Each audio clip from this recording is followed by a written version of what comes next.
आदर के योग्य आदरणीय प्रेम कुमार धूमल जी, हमारे भारत सरकार में मंत्री और हमारे भाई आदरणीय पीयूष गोयल जी, हिमाचल प्रदेश में मंत्री हमारे सहयोगी श्री GS बाली जी, सांसद अनुराग ठाकुर जी, रामस्वरूप शर्मा जी, वीरेंद्र कश्यप जी, बहन विप्लव ठाकुर जी, अधिकारीगण, यहाँ मीडिया के उपस्थित प्रिंट मीडिया और इलेक्ट्रॉनिक मीडिया के सदस्यगण, अधिकारीगण, आज सच में हम सबके लिए बहुत ही खुशी का अवसर है जब हाइड्रो इंजीनियरिंग कॉलेज की MOU साइन हो रहा है।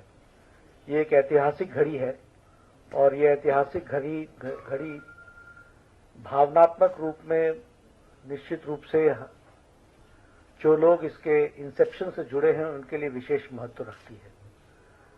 इसकी शुरुआत 2009 में हुई थी जब प्रेम कुमार धूमल जी मुख्यमंत्री होते थे और मैं उनका मंत्री होता था, और उस समय ये आइडिया कंसीव किया गया था कि क्योंकि हाइड्रो इंजीनियरिंग की दृष्टि से, हाइड्रो के पावर की दृष्टि से हिमाचल प्रदेश में बहुत स्कोप है और वेरियस प्रोजेक्ट्स लग रहे हैं, इसलिए NTPC और NHPC आगे आकर के बढ़ें और वो इंजीनियरिंग कॉलेज की शुरुआत करें।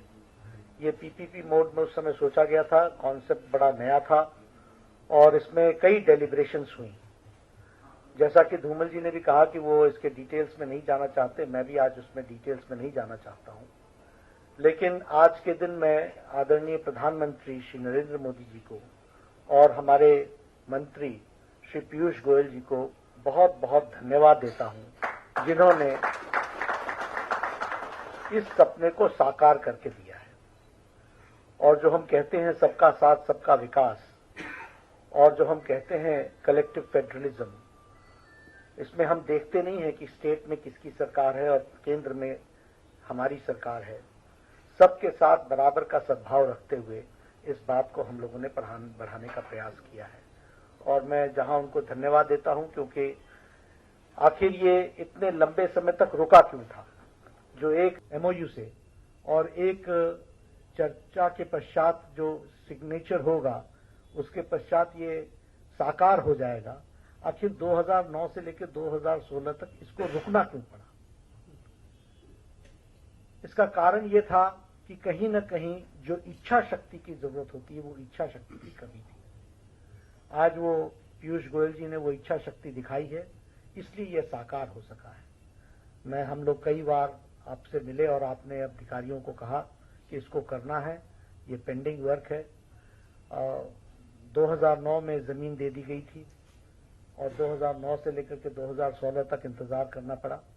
तो हम समझ सकते हैं कि इंटेंशन का कितना महत्व होता है। जिस दिन इंटेंशन क्लियर होता है तो एक्टिविटी कैसे हो जाती है, धरती पर वो उतर जाती है, उसका ये जीता जागता प्रमाण है। आज हम सबके लिए, जैसे मैंने कहा कि बोलने का समय नहीं है, लेकिन इसको महसूस करने का समय है कि एक बिलासपुर के लिए एक बहुत बड़ी देन भारत सरकार की ओर से होगी। और मैं बाली जी का भी धन्यवादी हूं जिन्होंने बहुत पॉजिटिव अप्रोच रखा, और जब हम इनके पास गए तो इन्होंने हमेशा उसको एक प्रदेश की दृष्टि से ये एक असेट जो आ रही है इसके तरफ उन्होंने ध्यान दिया, तो उनका भी मैं धन्यवाद देता हूं। नामकरण की दृष्टि से हम सब लोग मिलकर के तय करेंगे। एक सजेशन आया है पीयूष जी की तरफ से भी, और बाकी हम कंसल्ट करके जरूर उसका नामकरण करेंगे। और हम आपके माध्यम से कोशिश करेंगे कि माननीय प्रधानमंत्री जी इसका शिलान्यास करें, क्योंकि उनका आगे हिमाचल का दौरा होने वाला है, तो इसमें इसको इंक्लूड कर लेंगे तो अच्छा रहेगा। कौशल विकास की दृष्टि से भी हम इसमें इसके हाइड्रो इंजीनियरिंग के स्कोप को हम बढ़ाएंगे, ऐसा इसमें रखा गया है। कुल मिलाकर के जो MOU साइन होगा उसमें एडिक्वेट फंडिंग का इंतजाम NTPC और NHPC ने रखा है, और साथ ही साथ इसके मेंटेनेंस के लिए भी, ताकि ये इंस्टीट्यूट चल सके, इसकी भी इसमें उन्होंने प्रावधान किया है। तो इस सारे प्रावधानों के माध्यम से हम ये कह सकते हैं कि जो MOU साइन हो रहा है वो पूरा हर तरीके से सक्षम MOU है। इट इज एग्रीमेंट ही बोलिए, MOU बोलिए। हाँ, it is an agreement, and I really thank Piyush ji for coming out with this, and whatever I asked, he has given us. I really thank him. आज के दिन मैं इतना ही कहना चाहूंगा। बहुत बहुत धन्यवाद।